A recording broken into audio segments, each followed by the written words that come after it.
നമസ്കാരം. മുങ്ങിയ ഖമേനി വീണ്ടും പൊങ്ങി. പക്ഷെ പൊങ്ങിയത് ഒരു ഒന്നൊന്നര കോമഡിയാണ്. അതെ, ഒരു തമാശ പറയാനാണ് പുള്ളിയുടെ ഈ ആഗമന ഉദ്ദേശം. കിട്ടിയതൊന്നും പോരാ, ഇനിയും കൊണ്ടാ എന്ന് പറഞ്ഞ് ചോദിച്ചു വാങ്ങുകയാണ് അയാൾ. സംഭവം എന്താണെന്ന് ആദ്യം വിശദീകരിക്കാം, ശേഷമാകാം നമ്മുടെ വിലയിരുത്തലുകൾ. ഇറാന്റെ പരമോന്നത നേതാവ് ആയത്തുള്ള അലി ഖമേനി 5 വർഷത്തിനിടെ തന്റെ ആദ്യത്തെ പൊതുപ്രസംഗം നടത്തി. മിസൈൽ ആക്രമണം ഇസ്രയേലിനുള്ള കുറഞ്ഞ ശിക്ഷയാണെന്ന് പറഞ്ഞുകൊണ്ടാണ് ഖമേനി തന്റെ നിലപാട് വ്യക്തമാക്കിയത്. ഹമാസിനെയും ഹിസ്ബുള്ളയെയും തോൽപ്പിക്കാൻ ഇസ്രയേലിന് സാധിക്കില്ലെന്നും അദ്ദേഹം പറയുന്നു. അതെ, നിലവിൽ അവർ വിജയിച്ച് ഇങ്ങനെ നിൽക്കുകയാണല്ലോ. ഹമാസിലും ഹിസ്ബുള്ളയിലും ഇനി എത്ര നേതാക്കന്മാർ ജീവനോടെ ബാക്കിയുണ്ടോ ആവും. എന്നാലല്ലേ ഇനി തോൽക്കാനാണെങ്കിലും വിജയിക്കാനാണെങ്കിലും ആളുണ്ടാകൂ. ഇസ്രയേലിനെതിരെ ഇസ്ലാമിക് റിപ്പബ്ലിക്കിന്റെ മിസൈൽ ആക്രമണം നിയമപരമാണ്. കഴിഞ്ഞ വർഷം ഒക്ടോബർ 7-ന് ഹമാസ് ജൂതരാഷ്ട്രത്തെ ആക്രമിച്ചതും നിയമപരമാണ്, ഖമേനി പറയുന്നു. മുസ്ലിം രാഷ്ട്രങ്ങൾക്ക് ഒരു പൊതു ശത്രു ഉണ്ടെന്നും അതിനെ ഒറ്റക്കെട്ടായി നേരിടണം എന്നുമാണ് ഖമേനി പങ്കുവച്ചത്. ഫലസ്തീൻ ശത്രുക്കൾ കൈയടക്കിയിരിക്കുകയാണെന്ന് ഖമേനി പറയുന്നു. ഭൂമി തിരിച്ചുപിടിക്കാൻ ഫലസ്തീന് അവകാശമുണ്ട്. ഇറാൻ മുതൽ ലെബനൻ വരെയുള്ള മുസ്ലിങ്ങൾ ഒന്നിക്കണം. മിസൈൽ ഉപയോഗിച്ചാണ് ഇറാൻ ഇസ്രയേലിന് മറുപടി നൽകിയത്. ഇസ്രായേൽ എല്ലാ മുസ്ലിങ്ങളുടെയും ശത്രുക്കളാണെന്ന് ഇറാന്റെ പരമോന്നത നേതാവ് ഖമേനി പറഞ്ഞു വെക്കുന്നു. മുസ്ലിങ്ങൾ അടിച്ചമർത്തപ്പെടുന്നു. അവർ നമ്മുടെ മാത്രമല്ല, ഫലസ്തീന്റെയും യമനിന്റെയും ശത്രുക്കളാണ്.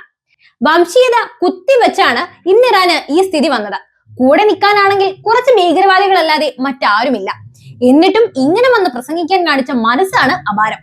ഇങ്ങർക്ക് ഈ പ്രസംഗം നടത്തി കഴിഞ്ഞാൽ എവിടെയെങ്കിലും പോയി ഒളിച്ചിരിക്കാം. എന്നാൽ ലക്ഷക്കണക്കിന് ജനങ്ങളെ പടക്കളത്തിലേക്ക് ഇട്ടുകൊടുത്താണ് ഈ നീക്കം. എന്തായാലും പ്രസംഗം ഇവിടെ ഒന്നും അവസാനിപ്പിച്ചിട്ടില്ല, ബാക്കി കൂടെ നോക്കാം. ശത്രുക്കളുടെ പദ്ധതികൾ വിജയിക്കാൻ അനുവദിക്കില്ല. മുസ്ലിങ്ങളോടുള്ള ശത്രുത വർദ്ധിപ്പിക്കാനാണ് ഇവർ ആഗ്രഹിക്കുന്നത്. ശത്രുക്കൾക്ക് അവരുടെ ദുഷ്ടരാഷ്ട്രീയം വർദ്ധിപ്പിക്കാൻ ആഗ്രഹമുണ്ട്. തന്റെ പ്രസംഗത്തിന്റെ തുടക്കത്തിൽ മുസ്ലിങ്ങൾ ഐക്യത്തോടെ തുടരാൻ അഭ്യർത്ഥിക്കുന്നു. അല്ലാഹു കാണിച്ചു തന്ന പാതയിൽ നിന്ന് നിങ്ങൾ വ്യതിചലിച്ചിട്ടില്ലെന്ന് അദ്ദേഹം പറഞ്ഞു വെക്കുന്നു. മുസ്ലിങ്ങൾ ഒറ്റക്കെട്ടായി നിൽക്കണം. നമ്മൾ ഒറ്റക്കെട്ടായി നിൽക്കണം. സ്നേഹത്തോടെ ജീവിക്കണം. ഇസ്രയേലിനെതിരായ ഈ യുദ്ധത്തിൽ ഞങ്ങളെ പിന്തുണയ്ക്കാൻ അറബ് മുസ്ലിങ്ങളോടും പരമോന്നത നേതാവ് അഭ്യർത്ഥിക്കുന്നു. പക്ഷേ തങ്ങളുടെ രാജ്യത്തിന്റെ വികസനവും വളർച്ചയും ആഗ്രഹിക്കുന്ന അറബ് രാജ്യങ്ങൾക്ക് ഈ മുട്ടാപ്പോക്ക് വിഷയത്തിന് സമയം കളയാനായി ഇറാന്റെ കൂടെ നിൽക്കാൻ മനസ്സില്ല. വേണമെങ്കിൽ ചിലപ്പോൾ ഖത്തർ ഒന്ന് അപലപിക്കുമായിരിക്കും. എന്നാലും സൗദി പോലുള്ള രാജ്യങ്ങൾക്ക് ഈ വശത്തേക്ക് പോലും നോക്കാൻ ഇടയില്ല.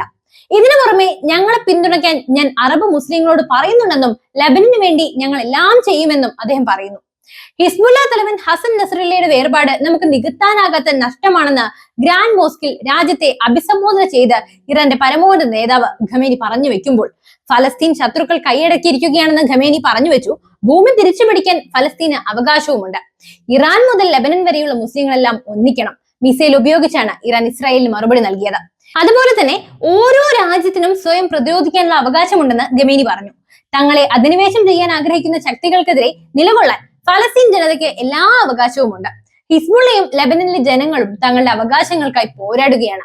ആവശ്യമെങ്കിൽ ഞങ്ങൾ ഇസ്രയേലിനെ വീണ്ടും ആക്രമിക്കുന്ന ഇറാന്റെ പരമോന്നത നേതാവ് ഖമേനി പറഞ്ഞു വെക്കുമ്പോൾ പക്ഷെ അതുവരെ ഇസ്രയേൽ ഇവരെ വധിക്കുമോ എന്നതാണ് കോമഡി.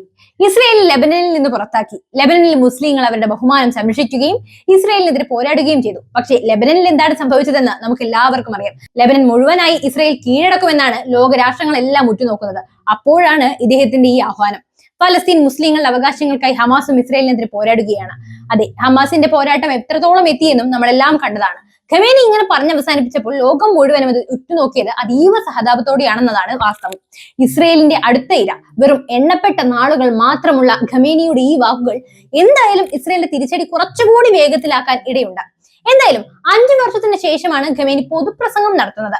ഇസ്രയേലിനെതിരെ വൻ മിസൈൽ ആക്രമണത്തിന് ശേഷമാണ് ആയത്തുള്ള അലി ഖമേനി വെള്ളിയാഴ്ച പ്രാർത്ഥനകൾക്ക് നേതൃത്വം നൽകാനും രാജ്യത്തിന്റെ പദ്ധതികൾ സംബന്ധിച്ച് ഒരു പൊതു പ്രഭാഷണം നടത്താനും എത്തിയത്. ഖമേനി പരിപാടിക്ക് എത്തുന്നുണ്ട് എന്നറിഞ്ഞതോടെ വലിയ പ്രാധാന്യമാണ് അവിടെ ഉണ്ടായത്. ഇതേപോലുള്ള ആൾക്കാരും കാഴ്ചപ്പാടുമുള്ള ആൾക്കാരാണല്ലോ എന്തായാലും അവിടെ ഉള്ളത്.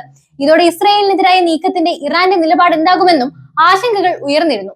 ഇതിനിടെ ബെയ്റൂത്തിലുള്ള ഹിസ്ബുള്ളയുടെ രഹസ്യാന്വേഷണ വിഭാഗത്തിന്റെ ആസ്ഥാനം ലക്ഷ്യമാക്കി ഇസ്രയേൽ വ്യോമാക്രമണം നടത്തി. പ്രദേശത്തെ ജനങ്ങളോട് ഒഴിഞ്ഞുപോകാൻ ഇസ്രയേൽ നിർദ്ദേശിച്ചിട്ടുമുണ്ട്.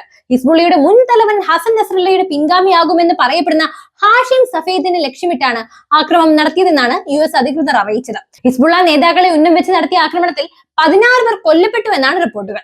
തെക്കൻ ലെബനനിലെ 25 ഗ്രാമങ്ങളിലെ ജനങ്ങളോട് ഒഴിഞ്ഞുപോകാൻ ഇസ്രായേൽ സൈന്യം വ്യാഴാഴ്ച നിർദ്ദേശിച്ചതിന് പിന്നാലെയാണ് ഈ ആക്രമണം ശക്തമാക്കിയത്. തെക്കൻ ലെബനനിൽ വ്യാഴാഴ്ച 15 ഹിസ്ബുള്ള അംഗങ്ങളെ വധിച്ചെന്ന് ഇസ്രയേൽ സൈന്യം അറിയിച്ചു. ബിന്ദ ജബീനിലെ മുനിസിപ്പൽ കെട്ടിടത്തിന് നേരെയുണ്ടായ ആക്രമണത്തിലാണ് അവർ മരിച്ചത്. ലെബനനിൽ കരയാക്രമണം തുടങ്ങി 2ാം ദിനമായ ബുധനാഴ്ച ഇസ്രയേലിലെ 8 സൈനികർ കൊല്ലപ്പെട്ടതിന് തിരിച്ചടിയായാണ് ആക്രമണം ശക്തമാക്കിയത്. 3 മാസം മുമ്പ് നടത്തിയ ആക്രമണത്തിലൂടെ ഗാസയിലെ ഹമാസ് സർക്കാരിന്റെ തലവൻ റാഫി മുഷ്താഹയെയും ഉന്നത സുരക്ഷാ ഉദ്യോഗസ്ഥരായ സാമി അൽ സിറാജ്, സമി ഔദെ എന്നിവരെയും വധിച്ചെന്ന് ഇസ്രയേൽ സൈന്യം വ്യാഴാഴ്ച അറിയിച്ചിട്ടുണ്ട്.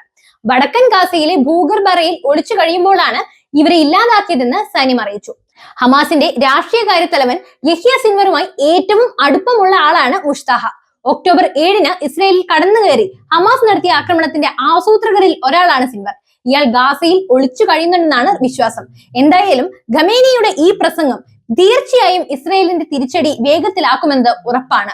അപ്പോഴാണ് ഇദ്ദേഹത്തിന്റെ ഈ പ്രസംഗം ലോകരാജ്യങ്ങളെല്ലാം സഹതാപത്തോടെ ഉറ്റുനോക്കുന്നത്. എന്തായാലും നമുക്ക് കണ്ടറിയാം എന്ത് സംഭവിക്കുമെന്ന്.